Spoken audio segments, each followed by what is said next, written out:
Donc, alors, donc c'est les compléments sur les systèmes et les organisations, je pense, c'était bien utile. Ça a pris un peu plus de temps que je ne pensais, mais je pense que ça clarifie bien certaines choses.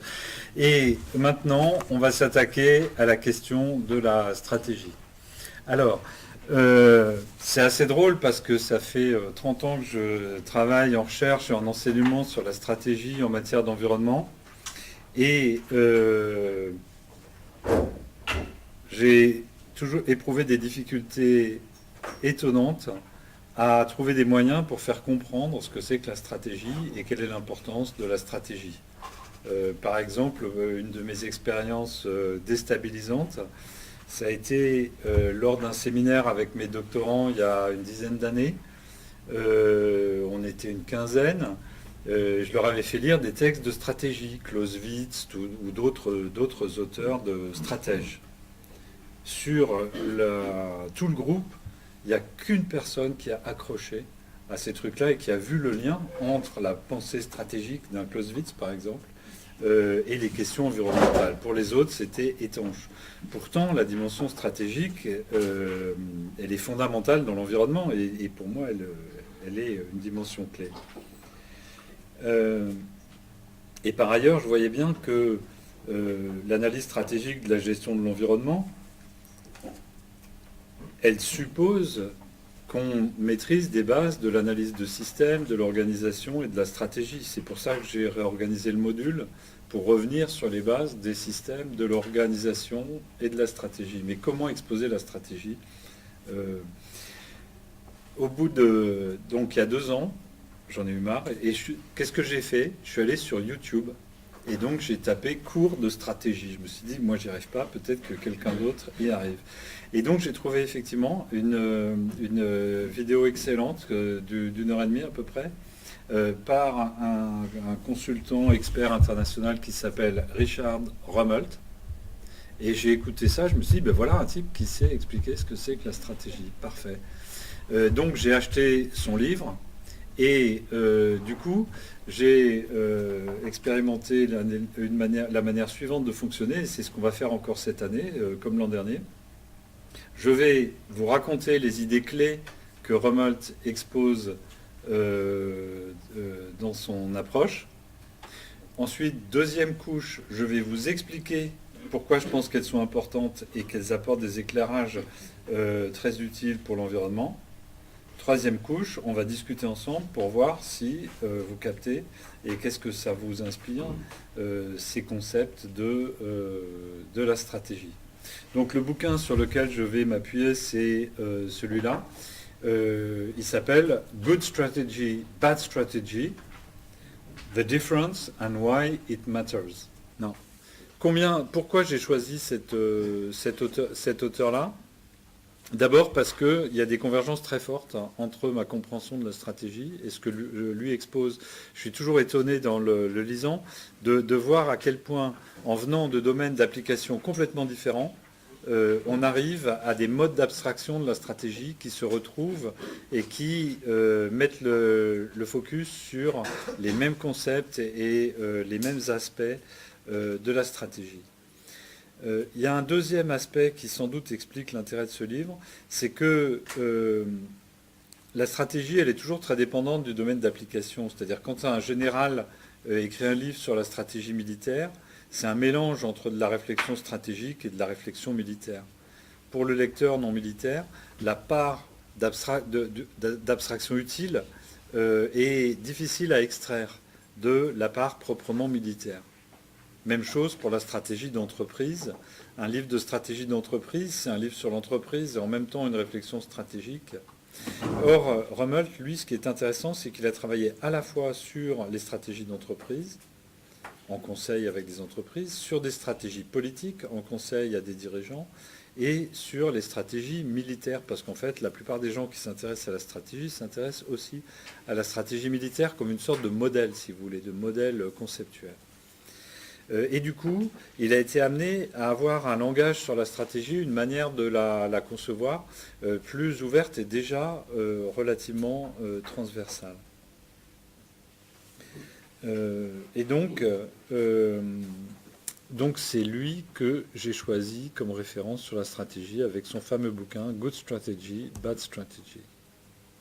Alors, première étape de l'exposé et de la discussion.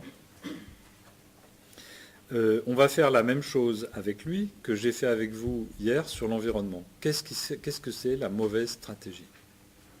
Mais pour voir la mauvaise stratégie, il faut déjà avoir une idée de ce qu'est la bonne stratégie. Alors, la bonne stratégie, alors excusez-moi.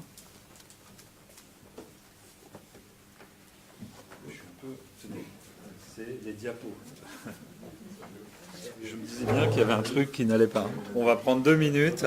Vous faites circuler les diapos. C'est quand même plus facile en les ayant, dont je couperai la séquence.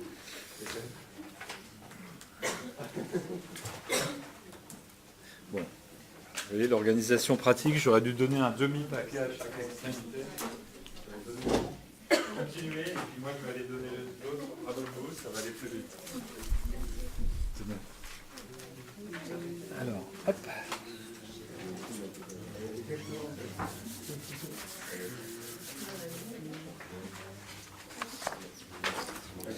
Je sais pas pourquoi ça s'est mal passé.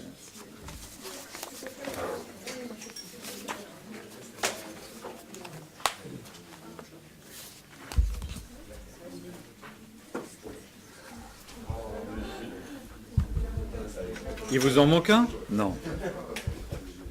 Ah là, je peux rien faire pour vous. Vous êtes plus que 20 en fait. Vous êtes 21. Et ben voilà. Ben, il faudra qu'il y en ait 2 qui partagent pour l'instant. Donc, ok, sur la diapo 5. Donc j'en suis à la diapo 5.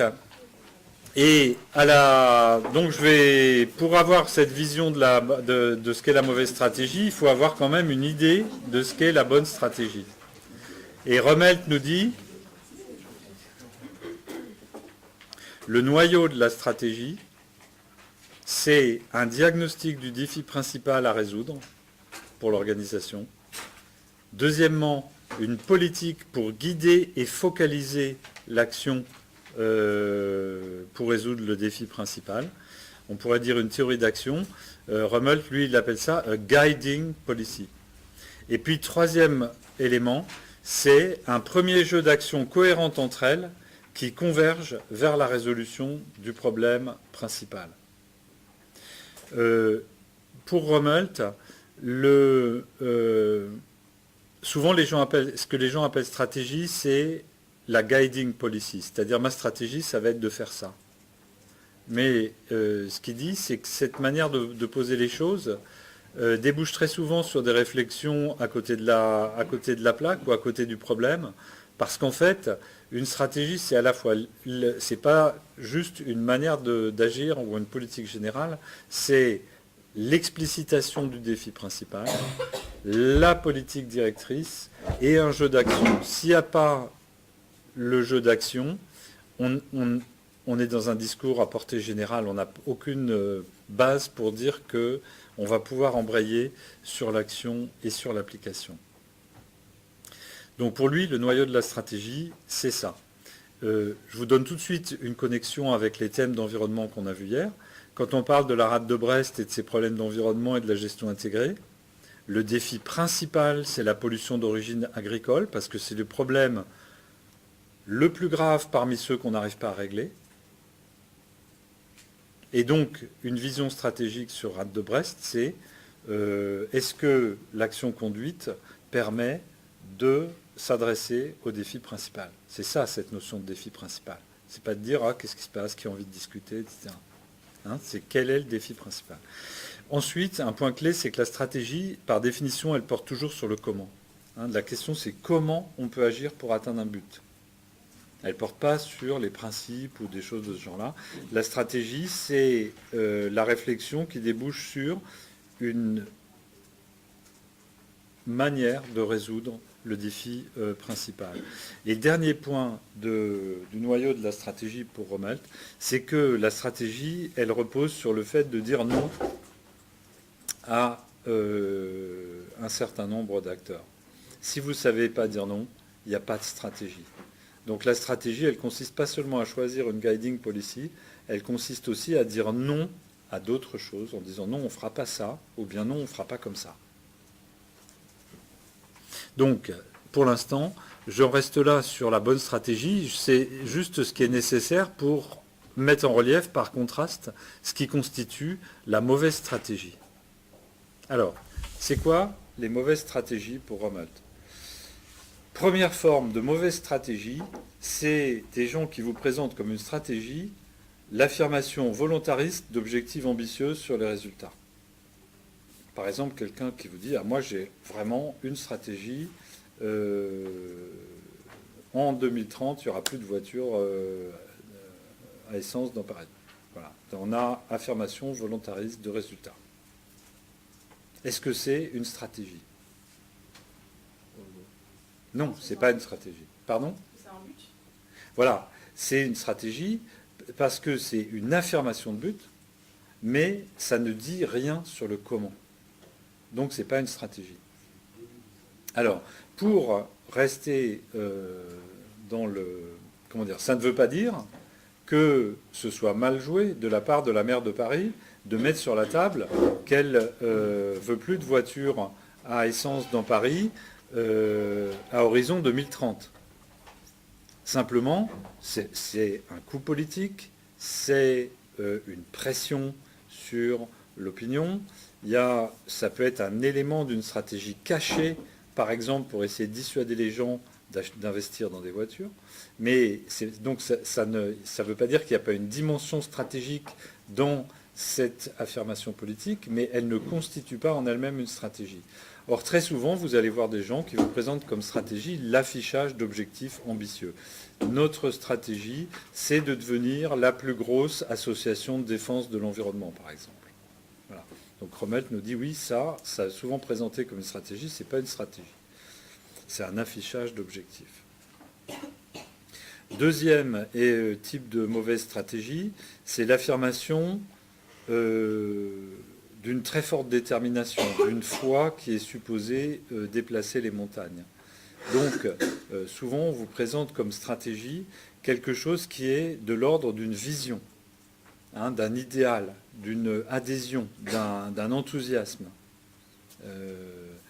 Dans le champ de l'environnement, c'est particulièrement frappant. Nous croyons à un avenir sans pesticides et tout ce que nous faisons est basé là-dessus. Ok ? C'est intéressant comme vision, mais ça n'est pas une stratégie. Ça ne dit pas comment. Ça ne détaille pas comment on va surmonter les forces qu'il faut pour le changement. Troisième type de stratégie, là encore je commente, c'est très fréquent dans le champ de l'environnement, c'est une liste de choses à faire. Hein, donc si vous lisez par exemple des stratégies biodiversité ou stratégies X ou Y de déplacement urbain, vous allez avoir des procédures participatives au terme desquelles on va faire des fiches actions et ces fiches actions débouchent sur une liste de choses à faire. Donc une to-do list n'est pas une stratégie. Pourquoi? Parce que certes, elle parle d'actions concrètes, mais ça ne dit pas comment ces actions concrètes vont atteindre le but qui est de résoudre le défi principal. Si je lis le document de la ville X ou Y, stratégie des déplacements durables, le lien avec un effet vraiment convaincant sur le développement durable, il a toute chance de ne pas être vraiment présent dans ma lecture, même s'il y a une shopping list de 25 actions prévues. Et puis, dernier type de mauvaise stratégie pour Rumelt, c'est une synthèse qui ménage toutes les sensibilités et les choix. Hein, imaginez que dans une grande organisation, on fasse une réunion stratégique, donc il y a les cadres chargés de chacune mission, et il y en a un qui dit « Ah oui, une bonne stratégie, c'est on insiste sur le marketing ». L'autre dit ah, « Bien sûr, une stratégie, actuellement, il faut qu'elle donne une place importante au développement durable ». Donc on note développement durable. Et puis la parité, très important on note la parité, etc. Et ensuite, on crée un document de synthèse qui dit notre stratégie, c'est d'être en pleine croissance, dans une optique de développement durable, en assurant la parité, etc., etc. On amalgame tous ces objectifs pour en faire une sorte de synthèse qui ne laisse de côté personne et qui amalgame toutes les sensibilités. Pourquoi ce n'est pas une stratégie? Parce que ça n'identifie pas le problème principal, parce que, et on le voit ça souvent dans l'environnement, des stratégies d'action comme qui passent à côté ou qui noient le poisson du problème principal. Donc ça, c'est des types de mauvaises stratégies, des choses qui se présentent comme étant des stratégies, mais à qui il manque ce qui est le noyau, le cœur de la stratégie. Ces mauvaises stratégies, elles ont un certain nombre de marqueurs. Il y a des indices qui peuvent vous dire que vous êtes dans de la mauvaise stratégie. Alors le premier marqueur, c'est l'esbrouf, fluff. Rommel appelle ça fluff. C'est-à-dire que vous avez une belle présentation, un langage prétentieux, des notions, quand vous lisez, vous vous dites « Ah ben ça, je ne comprends pas très bien ce que ça signifie ». Vous avez une impression de déjà-vu, de superficialité. Deuxième indice, quand vous lisez une stratégie, pour voir si c'est une mauvaise stratégie, elle n'explicite pas où est le problème clé. Ou bien, vous vous apercevez, vous, en faisant une lecture critique et à partir de votre propre raisonnement sur la situation, que cette stratégie passe à côté de l'obstacle le plus important. Hein, c'est quand vous êtes dans vos dossiers environnement dans le cadre du TDE, si les acteurs vous présentent un plan d'action, une stratégie, la question que vous allez vous poser, c'est est-ce que le point dur est éludé ou est-ce qu'au contraire, cette stratégie s'adresse directement au point dur? Si cette stratégie est vraiment focalisée et pensée en fonction du point dur, alors on est en présence d'une bonne réflexion stratégique. Si au contraire, elle tourne autour du pot, qu'elle prend le problème sous divers aspects, mais que le point dur, vous ne le retrouvez pas, alors c'est qu'on n'est pas devant une véritable stratégie. Troisième indicateur d'une mauvaise stratégie, elle confond les buts ou l'ambition, la motivation, et puis la stratégie elle-même, c'est-à-dire le comment. C'est une chose de dire on veut arriver à être autosuffisant en énergie dans la région Auvergne.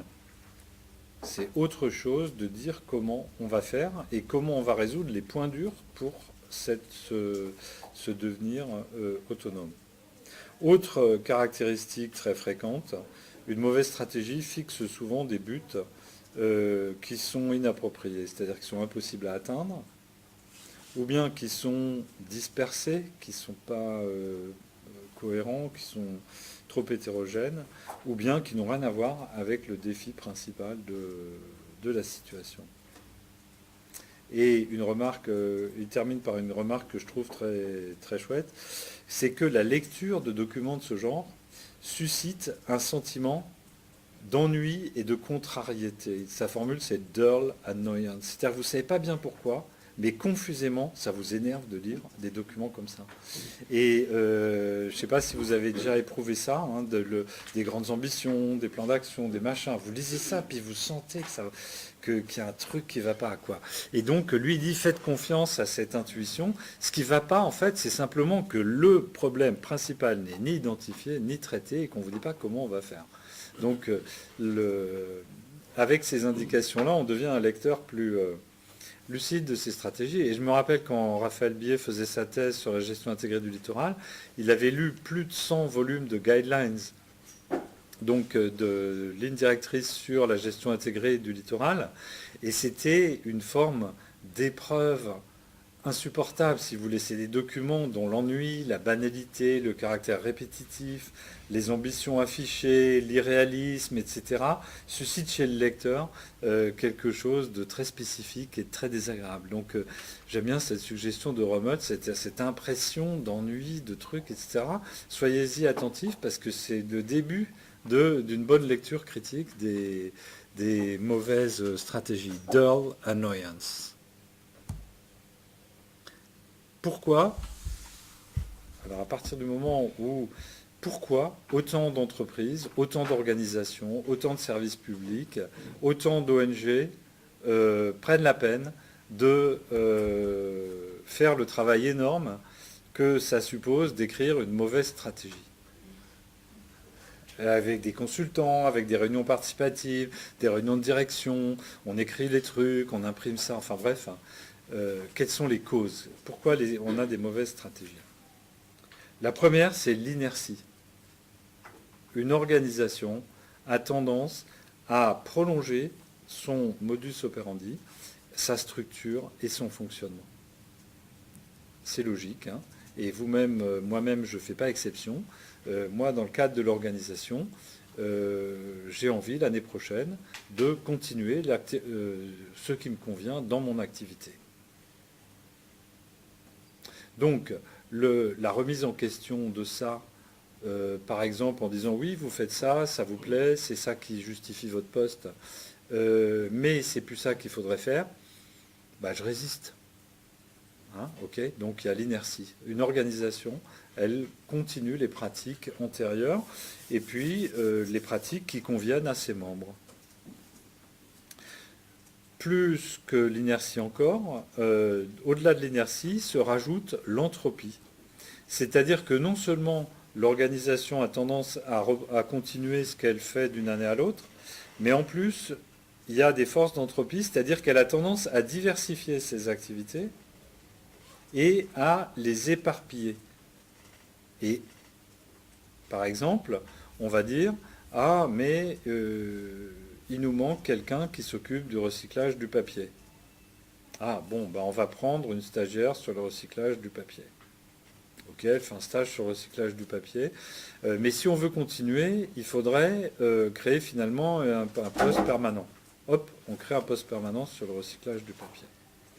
Et puis, il y a 50 autres problèmes du même genre qui se posent. Et puis, à chaque fois, de fil en aiguille, on est amené à créer plein d'autres activités, de petites activités, etc. Le résultat, c'est qu'on commence dans une école où il y a 20 profs et 5 personnes qui s'occupent de l'organisation des études. Et on finit avec une école où il y a 20 profs, 5 personnes qui font l'organisation des études et 15 personnes qui font des tâches diverses.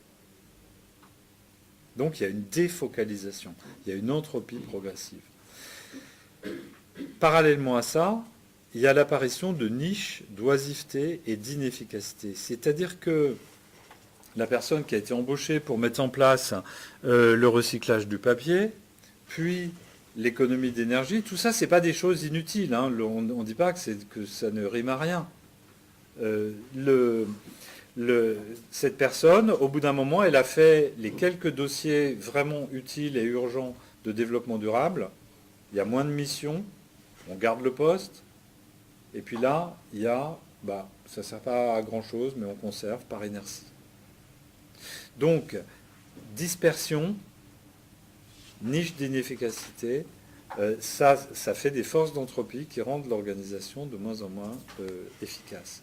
Et puis le temps consolide les structures qui favorisent la divergence des intérêts. Si une direction existe depuis très longtemps, un service existe depuis très longtemps, une structure n'a pas changé depuis longtemps, alors c'est de plus en plus difficile de dire on va réorienter et faire autrement qu'on ne faisait. Donc en fait, il y a une résistance au changement qui du coup est aussi une résistance à la stratégie. Parce que la stratégie, ça consiste à refocaliser les priorités pour résoudre le défi principal de l'organisation.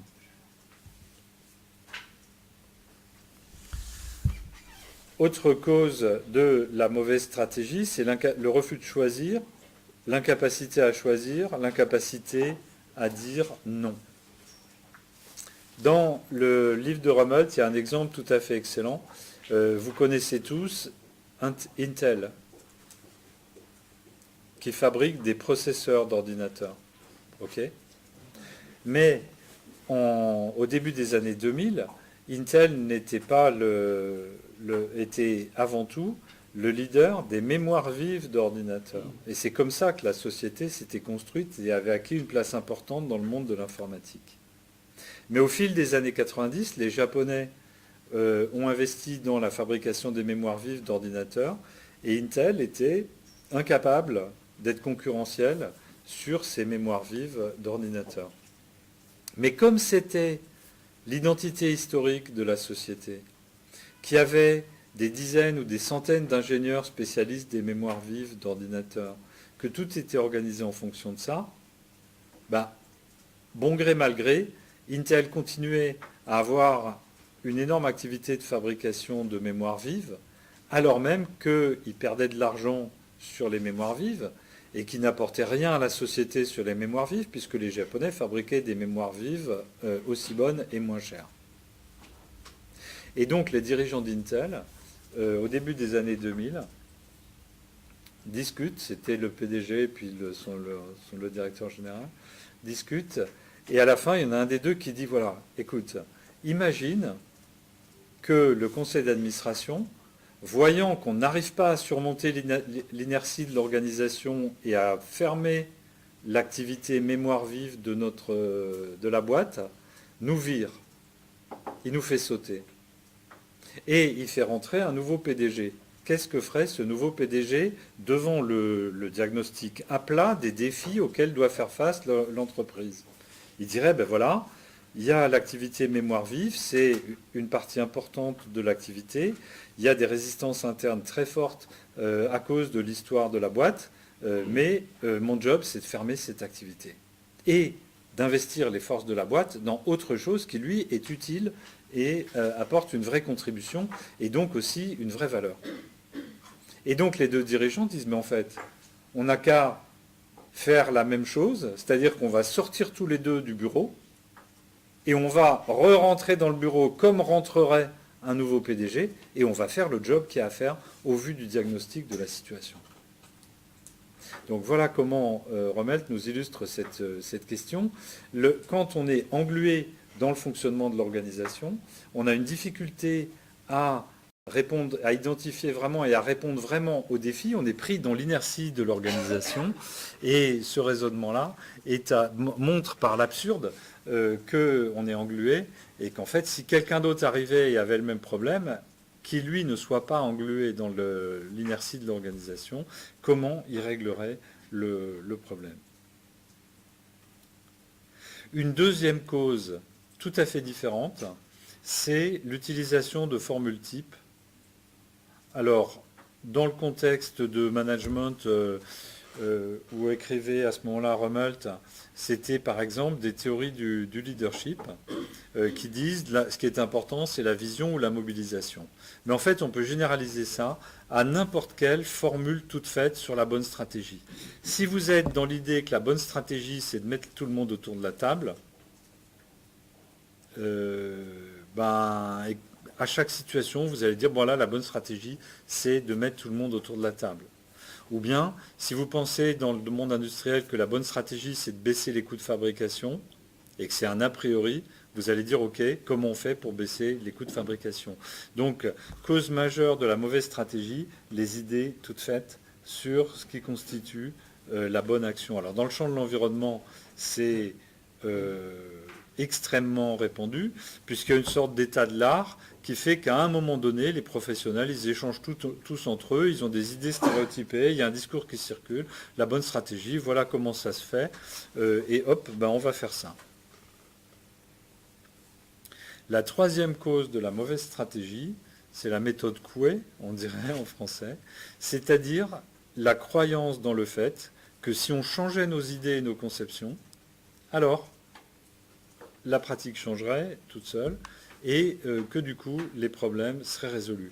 Et donc c'est l'idée de chercher une nouvelle conception qui changerait par elle-même les pratiques et les situations. Dans le champ de l'environnement, moi j'en vois tous les jours des stratégies comme ça. Adoptons un esprit coopératif, adoptons, etc., etc. Changeons notre état d'esprit et puis les choses changeront. Pourquoi ça n'est pas une bonne base pour la pensée stratégique? Parce que la réflexion stratégique, elle dit ok, d'accord sur l'idée de changer d'état d'esprit, mais la question stratégique, c'est pas ça. C'est comment on va agir après pour surmonter les points durs de résistance au changement.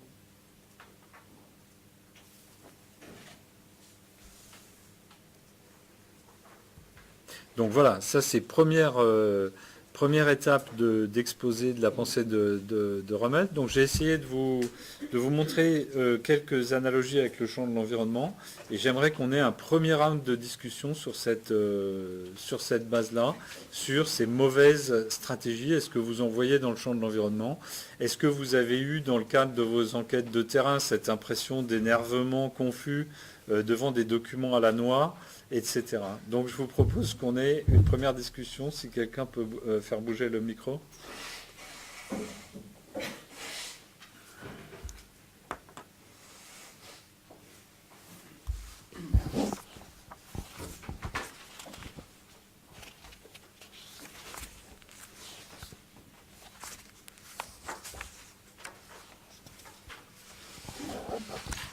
Alors, vous avez l'air de dire que vous en aviez rencontré des documents à la noix. Pas forcément des documents, mais par exemple, je pense que clairement l'aspect incapacité de dire non, on l'a remarqué dans les dossiers, qui sont pas capables de prendre une décision, qu'ils ils sont constamment dans l'entre-deux en fait, et il faut une double stratégie un peu frileuse. Ils s'engagent dans rien, ils ont peur de s'engager. Donc on a remarqué certains points. On a vu des gens aussi un peu méthode Coué aussi, on en a rencontré qui se disent mais on peut y arriver, si on change de façon de penser les gens, on va y arriver un peu naïvement. Donc on retrouve tout ça et puis on retrouve aussi un peu le découragement qu'on a vu un peu au début là, je ne sais plus comment vous aviez appelé ça, mais voilà, ce sentiment d'ennui, de contrariété, ça on le ressent clairement en rencontrant tous les acteurs. On est là, bon, tout le monde parle, il n'y a pas de concret. On voit pas de stratégie, il n'y a pas de comment on va faire les choses, comment on va avancer, il n'y a pas ça, quoi. C'est vraiment que des mots, je pense, hein, c'est pour les gens qui ont fait des skis, que des mots en l'air sans action, il n'y a pas d'action qui sont mises en place. Donc la frustration, elle est là, quoi, clairement, ça on l'a rencontré. Voilà, il n'y a pas d'action, ou bien des actions dispersées et qui ne focalisent pas sur le problème principal, etc. Ouais, d'accord. Ça on l'a bien vu. Ouais. Ok, donc, ouais. Je crois que j'avais lu un document, genre stratégie nationale du développement durable des ministères. Là. Par exemple, Et, voilà, oui. c'était en gros une liste d'objectifs et des quelques actions mises en œuvre, mais ça manquait un peu de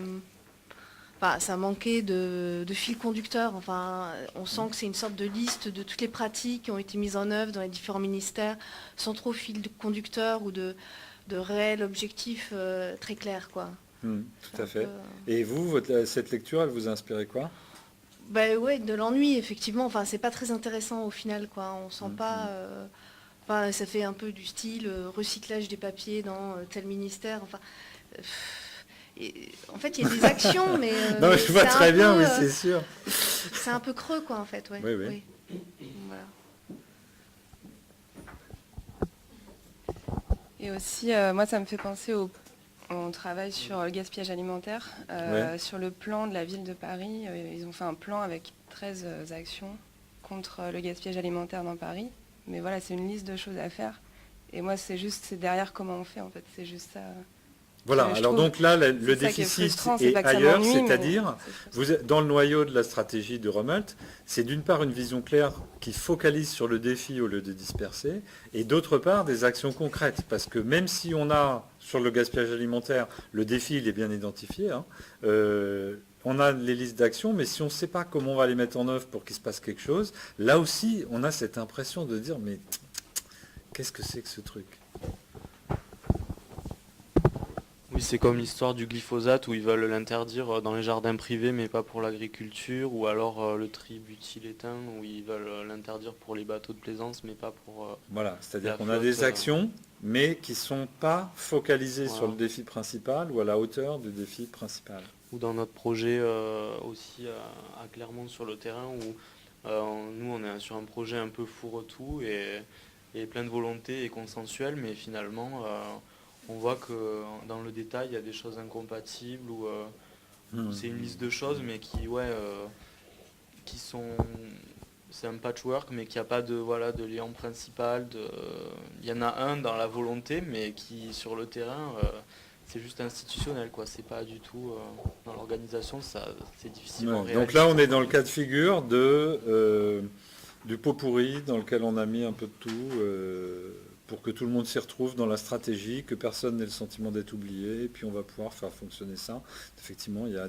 Et vous, quand vous voyez ça, ça vous a inspiré quoi quand vous avez découvert ça sur le terrain? Bah, un peu de désarroi parce que surtout avant juin 2017, il y avait personne qui était vraiment attitré à ce projet, donc c'était des élus qui se réunissaient dans des comités mais qui étaient dans leur agenda perdu au milieu d'autres comités sur d'autres sujets et finalement personne n'était là pour faire avancer le projet concrètement.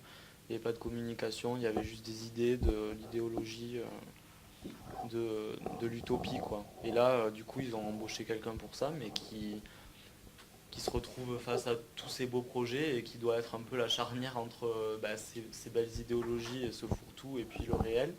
Et je pense qu'elle est on ressent aussi son désarroi et son impuissance quoi. Bah oui, parce que si cette personne est mise dans une mission où elle n'est pas en position de dire non et de choisir, on reste dans l'indétermination stratégique et donc dans ce type-là de flottement. Oui, parce qu'elle est dans le rôle d'application technique, mais elle n'a pas vraiment le rôle décisionnel. Et on voit qu'au niveau décisionnel, il n'y a pas eu ce choix de fait, Voilà. dire non à certains points du projet qui ne vont pas. Voilà. Donc là, c'est désarroi, la forme de... Donc vous voyez qu'à chaque fois, ça suscite quelque chose, mais moi, ce que j'aime beaucoup dans l'approche de Rommel, c'est que ça dit, ok, vous n'êtes pas bien quand vous lisez ces trucs-là, c'est vous qui avez raison d'être pas bien. Quand vous avez ça, il faut partir de là pour avancer. Oui, moi c'est sur notre dossier d'environnement sur les campagnols, mais je ne sais pas si dans quelle mesure ça rentre dans la liste de ce que vous avez mis pour la mauvaise stratégie, mais c'est le fait de vouloir appliquer la même chose partout sans discernement. Parce qu'en fait, là, on est dans un cas où en fait, un des problèmes qui est à la base de la population des campagnols, c'est le fait qu'on maintienne des prairies permanentes, qu'il n'y ait pas de labour et tout ça. Et donc ça, c'est un des piliers c'est la PAC qui a valorisé ça. Et en fait, apparemment, dans d'autres contextes, c'est bien et c'est un but environnemental. Et en fait, Oui. ce qu'on constate, c'est que dans notre cas précis, ça fait tous les faits. Enfin, ça marche pas du tout. Enfin, c'est pas ça. Ça a des conséquences néfastes, notamment sur l'environnement. Et du coup, pour moi, c'est un manque de discernement, le fait d'avoir une stratégie trop globale et qu'on ne regarde pas dans le détail ce que ça fait, un peu partout. Oui, et donc là, il y a deux éléments. Le premier, c'est les solutions toutes faites, qui font que effectivement on n'identifie pas à chaque fois quel est le défi précis dans un endroit précis ou sur un problème précis. Et puis le problème, c'est que là, il y a deux critères environnementaux qui se télescopent. La prairie permanente, c'est mieux pour la biodiversité végétale que la prairie avec labour. Là, il n'y a pas de discussion là-dessus, a priori.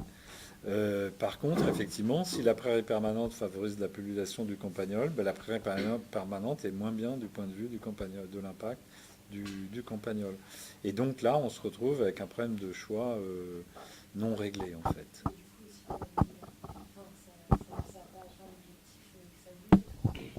Pour quelle raison la biodiversité végétale, elle est gênée par le campagnol? Bah oui, parce qu'ils mangent tout, donc ça enlève tout. D'accord. Et donc, en fait, l'absence de stratégie, elle vient de l'incapacité à choisir. Vous avez effectivement une guiding policy qui est on garde des prairies permanentes, un nouveau problème, et là, on ne sait pas bien quoi faire. Il y a une difficulté à décider stratégiquement. Moi, j'ai l'impression que c'est un peu omniprésent dans le domaine de l'environnement au niveau international, comme si ces mauvaises stratégies étaient utilisées intentionnellement pour calmer un peu les ardeurs autour de ça. Je sais pas, je prends l'exemple de la COP21 où on dit on va baisser, on va se limiter à 2 degrés de réchauffement climatique, mais sans dire comment. Ou les grandes lignes de l'ONU sur les 17 points du développement durable, donc en stipulant autour de la paix dans le monde, la faim, etc. Mais sans dire encore une fois quelles vont être les étapes concrètes pour nous amener jusqu'à ce point. Histoire de dire, on vous prouve qu'on a pris en compte ces questions-là. Donc voilà, les gens sont plus ou moins se calment un peu sur ces questionnements, mais il n'y a pas de cheminement concret derrière. Alors, je vous suis, mais seulement en partie. Premièrement, il est vrai que dans beaucoup de cas, il y a des stratégies, des mauvaises stratégies sont mises sur la table uniquement pour occuper le terrain. Hein, c'est-à-dire pour dire, personne ne pourra dire qu'on n'a rien fait. Mais une entreprise, hein, une entreprise dont le dirigeant est complètement incapable de décider et qui met sur la table une stratégie qui ne va rien changer, ça arrange tout le monde. Les membres de l'organisation vont continuer à faire ce qu'ils faisaient, mais le dirigeant n'a pas fait son boulot de stratège. Donc sur l'environnement, ça existe beaucoup. Hein. On ne peut pas ne rien faire. On va afficher une stratégie. Et cette stratégie, c'est une mauvaise stratégie.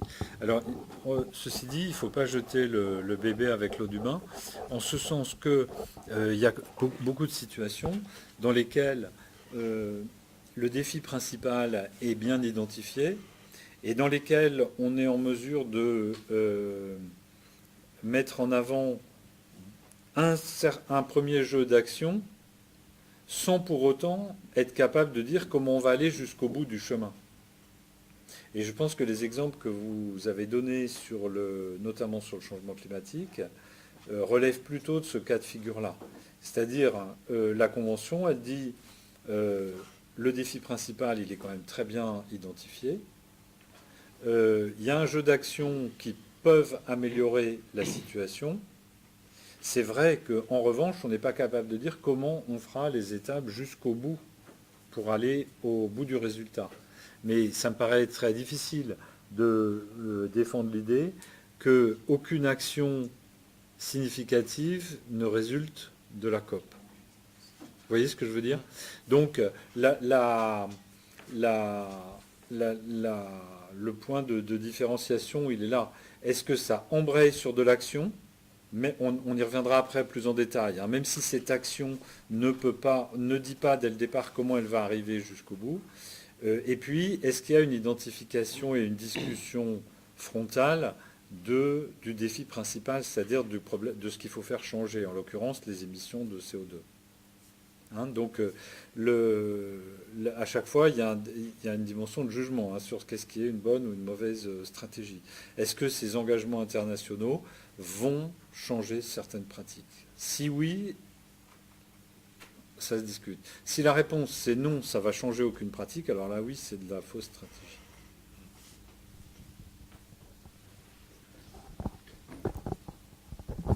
Moi j'ai l'impression que plus dans le public que dans le privé, mais on se retrouve constamment avec le fait que le décisionnaire, il soit justement dans la posture où il ne peut pas dire non et qu'il est toujours contraint de satisfaire plusieurs parties, et qui ne peut pas se positionner clairement sur un objectif. Et du coup, c'est une espèce de processus sans fin où jamais les pouvoirs publics vont se positionner parce qu'ils ne peuvent pas se mettre à dos une partie de la population, et donc ça n'avancera jamais. Donc, sur cette description-là, c'est bien ce que dit Rummelt. La stratégie, c'est difficile. Et c'est difficile précisément à cause de ça. C'est parce que ça suppose, qu'on focalise sur un problème clé, ou deux, mais pas sur tous les problèmes. Et deuxièmement, qu'on soit capable de dire non, parce que sans ça, on part dans l'entropie. Donc oui, on touche bien du doigt le cœur du problème. En revanche, le secteur privé n'est pas du tout exempt de ce problème. Si vous êtes le dirigeant d'une grande entreprise, vous êtes sous une pression énorme des cadres et des responsables des différents secteurs de l'entreprise qui vous mettent la pression pour ne pas être évacué. Parmi les cas de management classiques, il y a les grandes entreprises d'automobile, par exemple des entreprises multimarques comme General Motors, qui a beaucoup de marques. Au début, il y a une marque de luxe, une marque moyenne et une marque bas de gamme. Et puis, la marque bas de gamme améliore petit à petit ses voitures. La marque moyenne se diversifie vers le luxe et vers le bas de gamme. La marque de luxe crée des mini-voitures qui se retrouvent en concurrence. Et au bout de 20 ou 30 ans, il y a chaque composante de l'entreprise a diversifié ses activités et ça devient buissonnant. Et elles commencent à se concurrencer entre elles d'une manière toxique pour l'entreprise. Or, c'est difficile de dire non aux responsables de chaque marque parce que chacun a une part de pouvoir, si vous voulez. Et puis derrière, il y a aussi des usines, des ouvriers qui vont faire grève ou pas, ou qui vont faire pression si on ferme certaines usines, ou qui vont pas être d'accord pour restructurer, relocaliser. Donc la résistance au changement et l'inertie, elle existe aussi dans le secteur privé.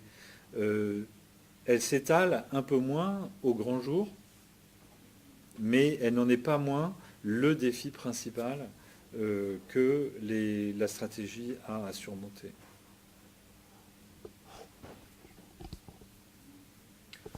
Oui, moi aussi je suis épaté par certaines politiques publiques qui consistent à fixer des horizons dans, je sais pas, 20-30 ans, du style dans 30 ans on réduit de moitié la part du nucléaire dans le mix énergétique. Mais à côté, qu'il n'y ait aucune action, on va dire, effective, concrète, de court terme en fait. Et c'est-à-dire de un peu rejeter la patate chaude, déplacer le problème, et aussi en même temps, alors j'ai peut-être pas l'exemple sur ce type-là de politique, mais de aussi anticiper les effets qu'auront produit des politiques passées pour prévoir un bilan qui va forcément se réaliser, mais sans qu'il ait été dû à nos propres politiques en fait. Oui, alors en fait, le problème est le suivant, c'est que une politique bien conçue, c'est une bonne stratégie. C'est-à-dire que c'est une politique qui identifie clairement le défi principal, qui identifie clairement une politique qui guide l'ensemble des actions pour résoudre, et un premier jeu d'actions concrètes. Le problème dans l'exemple que vous donnez sur le nucléaire, c'est que le défi principal à résoudre est absolument pas clair, et que par ailleurs, l'horizon vers lequel on veut aller n'a pas fait l'objet d'un choix clair. Et donc du coup, le programme d'action derrière n'est pas clair. Pourquoi, quand on prend un objectif qui est diminuer de moitié le parc nucléaire, quel problème c'est censé résoudre? Alors, est-ce qu'avec un parc nucléaire 2 fois plus petit, on aura moins de risques d'accident nucléaire? La réponse est clairement non.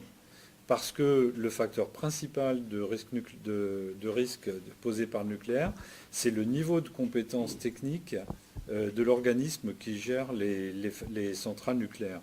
Donc si vous avez un bataillon d'ingénieurs bien organisé, ça ne réduit pas du tout le risque à zéro, mais ça minimise le risque. Si vous avez des ingénieurs démoralisés, vieillissants, peu nombreux, dans une organisation en crise, là, le risque nucléaire est maximum. Et si vous avez 50 centrales dans le cadre d'une organisation en perte de vitesse et en manque de financement, le danger nucléaire est bien plus grand que si vous avez 75 centrales dans le cadre d'une organisation dynamique, bien organisée, avec des moyens. Donc, la notion de part du nucléaire dans le mix énergétique n'a pas de lien concret avec le risque nucléaire. On pourrait envisager que la décision stratégique, c'est la sortie du nucléaire. OK ? Donc, si on dit le risque nucléaire, c'est ça la priorité de la société, à ce moment-là, il faut sortir du nucléaire.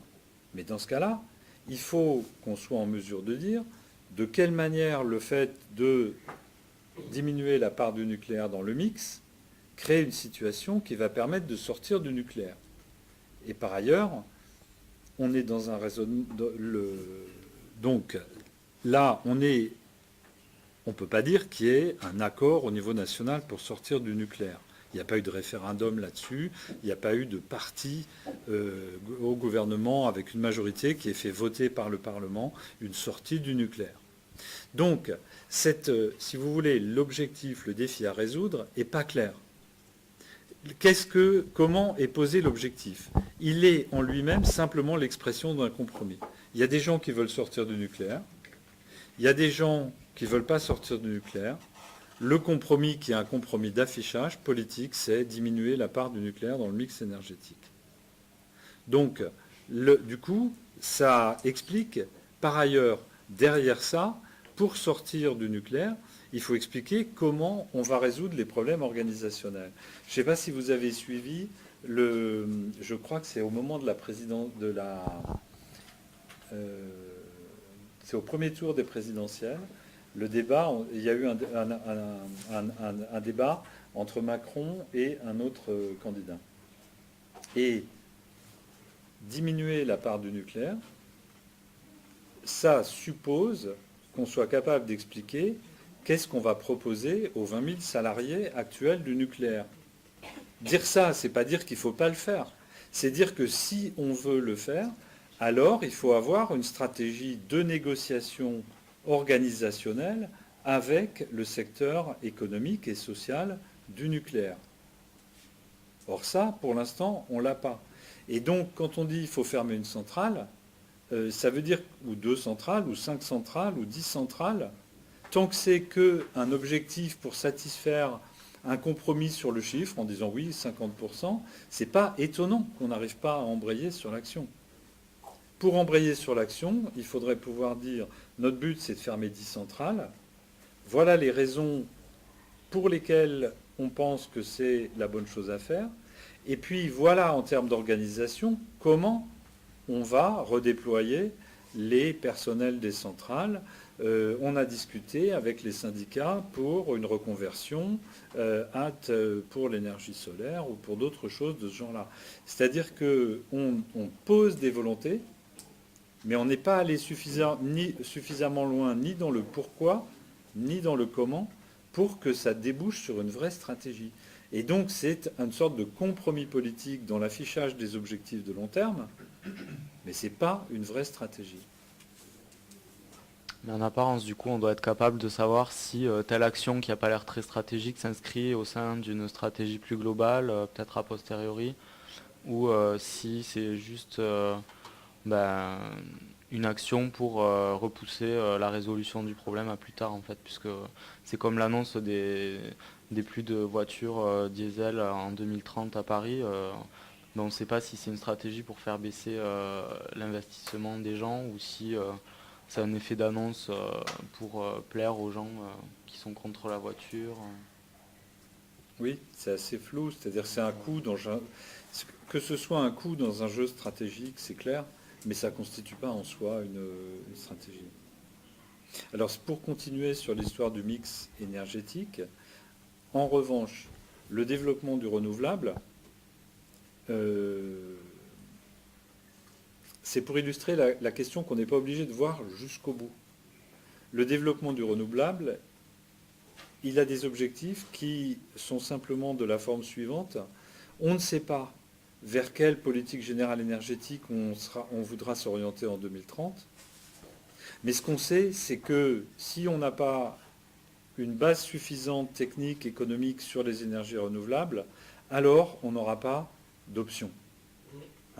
Donc là, il y a une vision stratégique. C'est pas parce qu'on ne sait pas quel va être exactement le mix de 2050 qu'on ne peut pas réfléchir en disant si on a déjà un parc renouvelable diversifié et suffisamment grand en 2030, alors on aura davantage de possibilités stratégiques pour choisir. Donc vous voyez ce que je veux dire? Là, en revanche, on peut dire que le raisonnement stratégique est présent et tangible. On anticipe la mise en place de leviers pour une action qui va peut-être donner l'opportunité à des futurs décideurs d'engager des choix dans cette direction.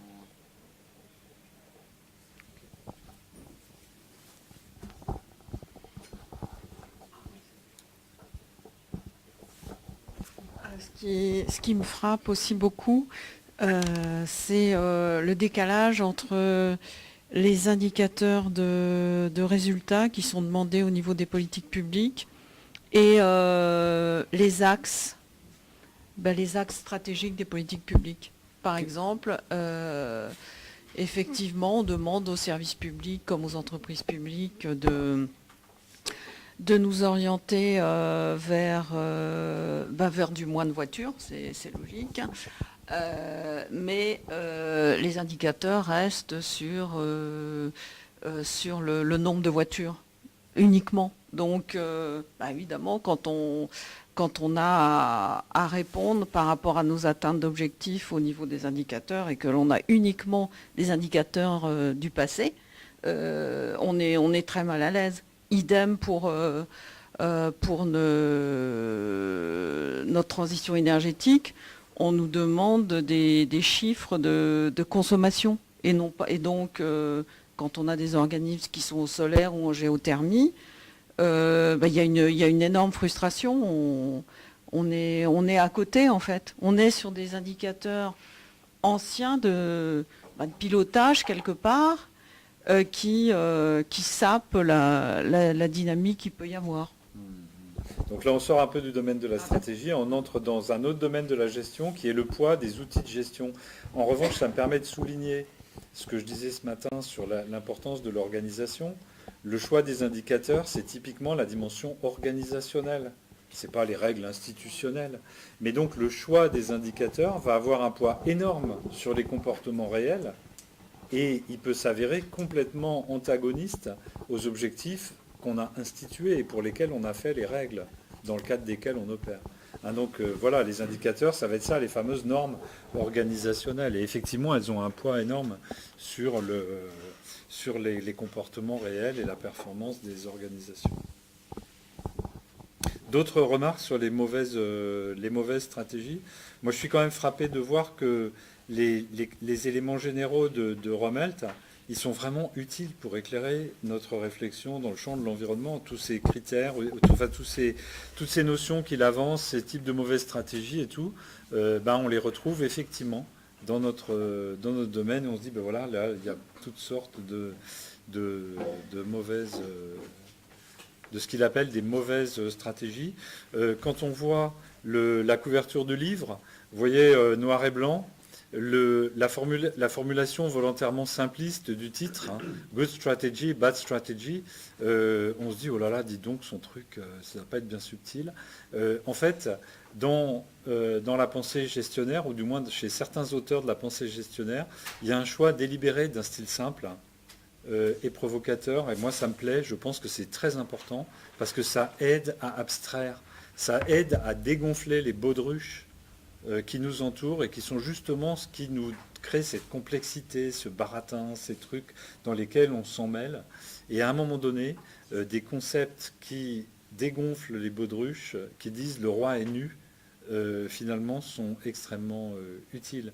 Des concepts aussi qui permettent de voir des schémas abstraits où on se dit « Ah, dis donc, c'est simple comme ça », vu une fois qu'on a compris. C'est simple parce qu'on a réussi à montrer quelle était la structure, finalement pas si compliquée, à l'intérieur de toute cette prolifération d'activités, de discours, etc. Donc là, on va conclure là-dessus sur les mauvaises stratégies vues par Rommelt. Je vous propose qu'on fasse la pause déjeuner et qu'on reparte à 14 h en espérant qu'il va nous donner des indications sur quid de la bonne stratégie, est-ce que c'est possible et comment faire.